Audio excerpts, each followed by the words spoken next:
আচ্ছা, একটু ভেবে বলুন তো আপনি গরিব কেন? কারণ আপনার বাবা মা গরিব। দেখবেন কিছু মানুষ বা কিছু পরিবার প্রজন্মের পর প্রজন্ম গরিবই থেকে যায়। এটা কি শুধুমাত্র ভাগ্যদোষ? না, এটা হলো একটা চক্র বা ফাঁদ, যাকে ইংরেজিতে বলা হয় ভিসিয়াস পভার্টি সাইকেল। ধরুন রাজু এক গরিব পরিবারে জন্মগ্রহণ করেছে। এর দরুন রাজু ল্যাক অফ এডুকেশন এবং ল্যাক অফ স্কিল শিখছে। এছাড়া বিভিন্ন সময় অপুষ্টিতে ভুগেছে। এই আনস্কিল, কম শিক্ষিত বা অর্ধশিক্ষিত রাজু কী ধরনের কাজ পাবে? সে মূলত ইনফর্মাল সেক্টরে কাজ পাবে, যেমন delivery boy, daily wage labour. এই কাজকর্ম করে রাজু বেঁচে থাকবে এবং ভাত জোগাড় করেও নেবে, কিন্তু এর উপরে রাজু আর কোনোদিন উঠতে পারবে না। এই রকম ইনফর্মাল সেক্টরে কাজ করতে করতে কিছুদিন পর রাজু বিয়ের বয়স হবে।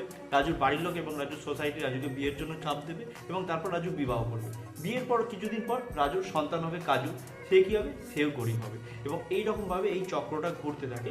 এই চক্র থেকে বেরোনোর একটাই উপায়, কোয়ালিটি এডুকেশন এবং স্কিল শেখা। আপনারাও কি রাজুর মতো এই পভার্টি সাইকেলে ফেঁসে আছেন? কমেন্টে অবশ্যই জানান এবং এই রকম ইনফরমেটিভ ভিডিও দেখতে হলে অবশ্যই আমাকে ফলো করুন।